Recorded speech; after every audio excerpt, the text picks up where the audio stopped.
चलिए जानते हैं छत्तीसगढ़ की 25 बड़ी खबरों को सिर्फ 10 मिनट में, लेकिन उससे पहले वीडियो को लाइक और चैनल को सब्सक्राइब जरूर करें। रायपुर में तार फैक्ट्री में लगी आग। राजधानी रायपुर के उरला औद्योगिक क्षेत्र स्थित कावेरी इंडस्ट्री में शनिवार दोपहर अचानक भीषण आग लग गई। आग लगते ही फैक्ट्री के एक हिस्से में धुआं और लपटें फैल गईं, जिससे इलाके में अफरा तफरी मच गई। सूचना मिलते ही दमकल विभाग और पुलिस की टीमें मौके पर पहुंची और राहत बचाव कार्य शुरू किया गया। प्रत्यक्षदर्शियों के अनुसार फैक्ट्री में तार, ऑयल और केमिकल जैसे ज्वलनशील पदार्थ मौजूद होने के कारण आग तेजी से फैली। पुलिस और फायर ब्रिगेड ने तत्परता दिखाते हुए फैक्ट्री को खाली कराया, जिससे किसी प्रकार की जनहानि नहीं हुई। आग लगने के कारणों की जांच की जा रही है। राष्ट्रपति बोली, छत्तीसगढ़ हमेशा घर जैसा लगता है। राष्ट्रपति द्रौपदी मुर्मू ने कहा कि छत्तीसगढ़ आना उन्हें हमेशा घर जैसा एहसास कराता है। उन्होंने कहा कि यहाँ की संस्कृति प्राचीन, सरल और सबसे मधुर है। राष्ट्रपति ने यह बातें जगदलपुर के लालबाग मैदान में आयोजित बस्तर पंडुम कार्यक्रम में कहीं। उन्होंने कहा कि बस्तर की परंपराएं, उत्सव और प्राकृतिक सुंदरता पर्यटकों को आकर्षित करती हैं। नक्सलवाद पर बोलते हुए उन्होंने कहा कि बीते 4 दशकों में आदिवासी समाज को नुकसान झेलना पड़ा, लेकिन अब बस्तर नक्सल मुक्त होने की दिशा में बढ़ रहा है।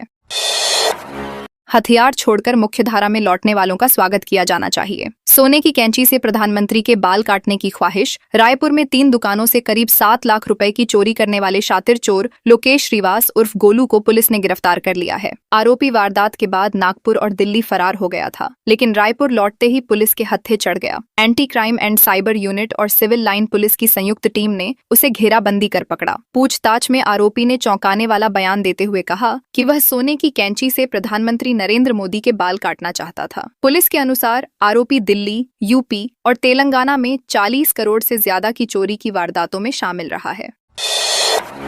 छत्तीसगढ़ महाराष्ट्र बॉर्डर पर 3 महिला समेत 7 नक्सली ढेर। छत्तीसगढ़ महाराष्ट्र सीमा पर अबूझमाड़ के जंगल में हुई मुठभेड़ में 7 नक्सली मारे गए हैं, जिनमें 3 महिला नक्सली शामिल हैं। यह मुठभेड़ 6 फरवरी की सुबह महाराष्ट्र के गढ़चिरौली जिले के भामरागढ़ क्षेत्र में हुई। कार्रवाई में महाराष्ट्र पुलिस के C-60 कमांडोज शामिल थे। मुठभेड़ के दौरान नक्सलियों की गोलीबारी महाराष्ट्र पुलिस का एक जवान दीपक चिन्ना मदावी शहीद हो गया, जबकि एक अन्य जवान घायल हुआ है। शहीद जवान को गार्ड ऑफ ऑनर दिया गया है। इलाके में सर्च ऑपरेशन जारी है।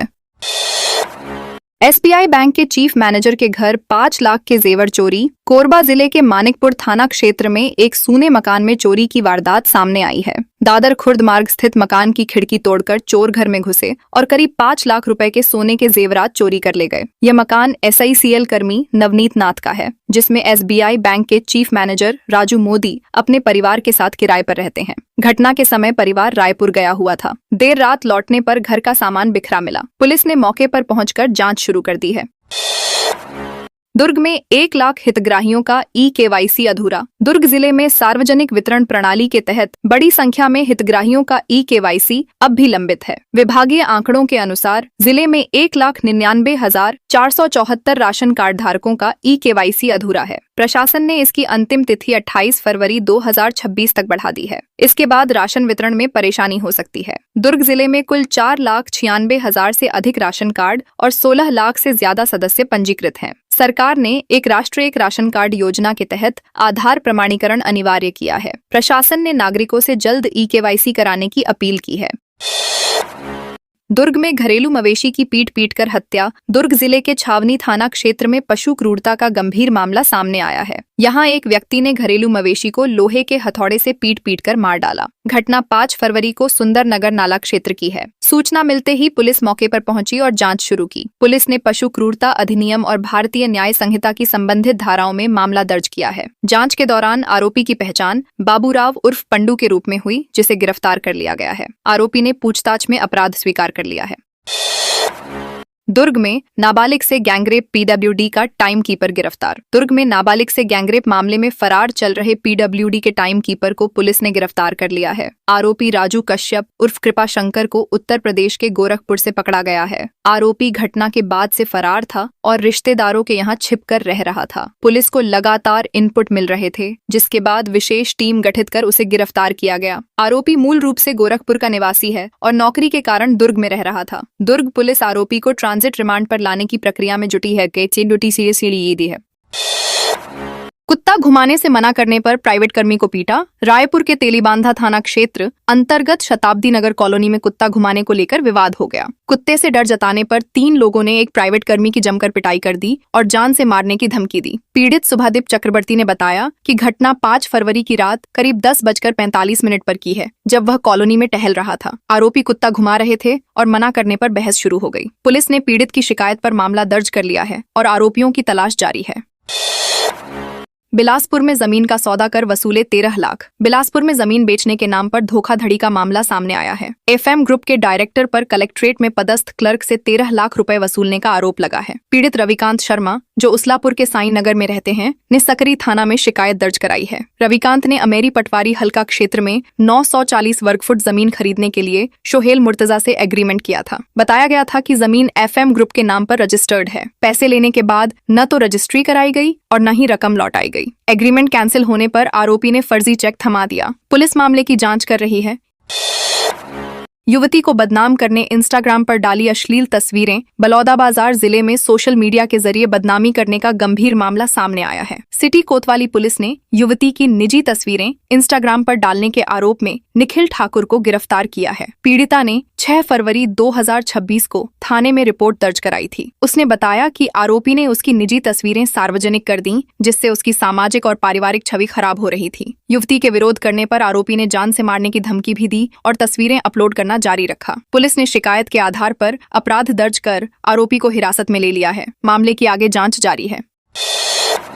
MCB में चोरी के 6 किलो चांदी के जेवर मिले। MCB जिले के पौड़ी थाना क्षेत्र में हुई चोरी के मामले में पुलिस को बड़ी सफलता मिली है। पुलिस ने करीब 18 लाख रुपए कीमत के 6 किलो चांदी के जेवरात, सिक्के, लैपटॉप और मोबाइल बरामद किए हैं। इस मामले में एक युवक और 2 नाबालिगों को पकड़ा गया है। पीड़ित सौरभ सरकार ने 30 फरवरी को शिकायत दर्ज कराई थी कि अज्ञात आरोपी रात में घर में घुसकर अलमारी से कीमती सामान चोरी कर ले गए। रिपोर्ट के बाद पुलिस ने तुरंत जांच शुरू की और संदिग्धों की पहचान कर कार्रवाई की। पुलिस ने चोरी का सामान जब्त कर आरोपियों से पूछताछ शुरू कर दी है।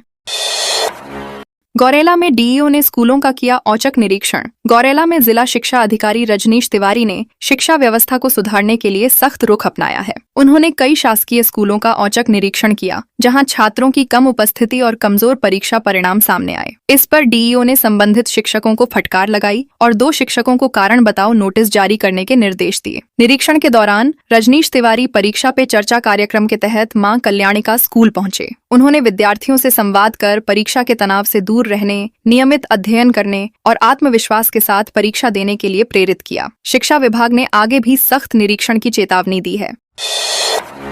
रायपुर के नंदनवन में मिलेगा 150 फीट का जिपलाइन एडवेंचर। रायपुर के नंदनवन पक्षी विहार में पर्यटकों को जल्द ही रोमांचक सुविधाएं मिलने वाली हैं। नंदनवन का संचालन अब रायपुर वन मंडल को सौंप दिया गया है। इसके बाद यहां 30 लाख रुपए का बजट स्वीकृत किया गया है। वन मंत्री केदार कश्यप और विधायक राजेश मूणत के निरीक्षण के बाद यह फैसला लिया गया। रायपुर वन मंडलाधिकारी लोकनाथ पटेल ने बताया कि नंदनवन में 50 फीट से लेकर 150 फीट तक की जिपलाइन सुविधा शुरू की जाएगी। इसके अलावा बोटिंग के लिए नए बोट्स मंगाए जाएंगे, ताकि लोग प्रकृति के बीच मनोरंजन का आनंद ले सकें। 1 लाख वोटरों के दस्तावेज नहीं मिल रहे। रायपुर जिले में मतदाता सूची सुधार को लेकर बड़ी समस्या सामने आई है। जिले में करीब 133 लाख मतदाताओं के 2023 और 2025 के दस्तावेज आपस में मेल नहीं खा रहे हैं। वहीं कुल 4.22 लाख वोटरों की जानकारी में नाम, उम्र, पिता का नाम या लिंग से जुड़ी गड़बड़ी पाई गई है। प्रशासन ने 14 फरवरी तक सुधार का समय दिया है। अधिकारियों का दावा है कि 90% मतदाताओं तक सूचना पहुंचा दी गई है, लेकिन इसके बावजूद लोग सुनवाई में नहीं आ रहे। तय समय के बाद किसी भी तरह का सुधार संभव नहीं होगा। 21 फरवरी को अंतिम मतदाता सूची प्रकाशित की जाएगी।